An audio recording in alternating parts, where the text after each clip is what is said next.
সপোন হোৱা হলে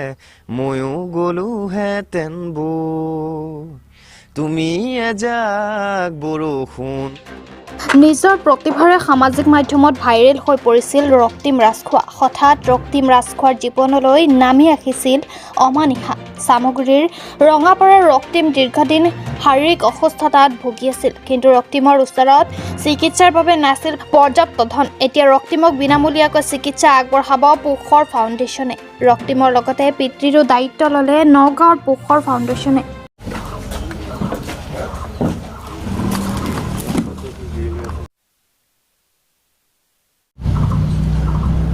মোৰ নামটো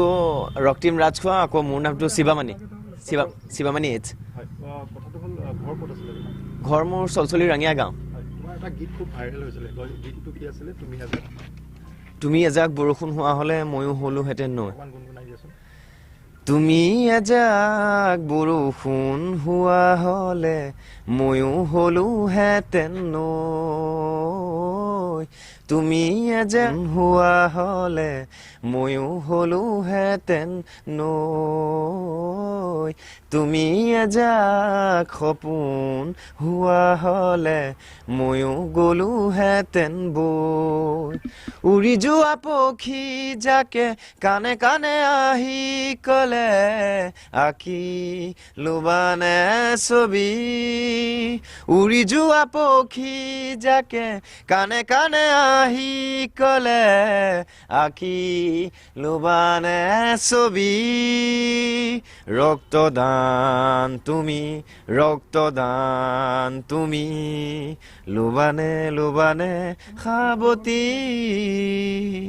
নমস্কাৰ ইয়াতে অহা মোৰ দুদিন হ'ল কালি ৰাতিপুৱা আহি হয় মোৰ দেউতা আহিছে আকৌ এইটো নিচামুক্ত কেন্দ্ৰ কয় এটা এইচ মোৰ দেউতাৰ লগত মই থকা দেউতাৰ লগত আছো অঁ ভালেই লাগিছে মোৰ হাতত দুটা কলম মোৰ হাতত কাগজ আছে বহিব পাৰোঁ গান গাব জানো ভালেই লাগিছে হয় নাই ইয়াত একো লিখিব পৰা নাই নিজৰ আহাৰ লগত মোৰ নামটো শিৱামণি আকৌ মোৰ নামটো ৰক্তিম আকৌ দেউতাই মোক পিতাই বুলি মাতে নাই ইয়াতে ভিতৰতে এনে বহি আছিল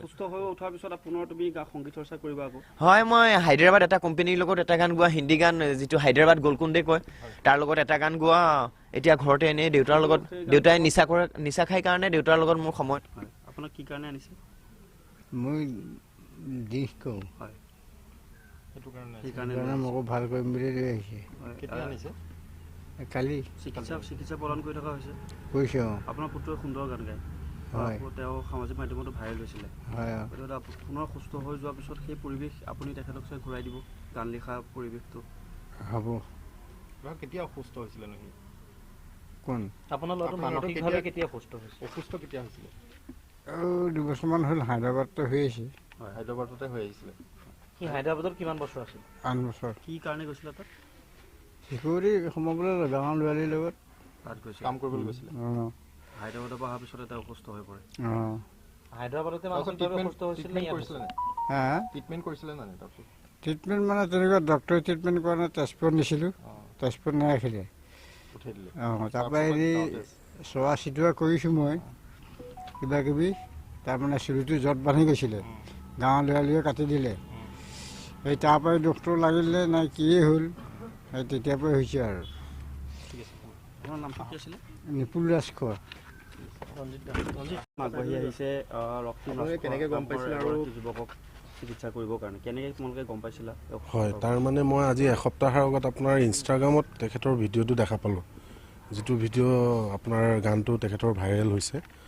তাৰপিছত দেখা পাই পেলাই সোধপোছ কৰিলোঁ ল'ৰাজন কোন হয় ক'ত ঘৰ কি কথা কি বতৰা গম পালোঁ যে তেখেতৰ ঘৰ চলচলিৰ ৰঙিয়া গাঁও খবৰ খাতি ল'লোঁ তেখেতৰ ডিটেইলছ ল'লোঁ যে তেখেত কেনেকুৱা ধৰণৰ মানে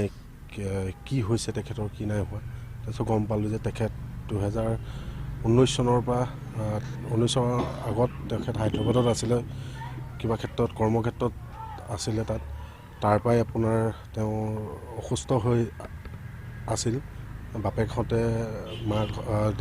বাপেক আৰু বায়েকহঁতে তাৰ পৰা যেন তেন লৈ আহিলে তেওঁক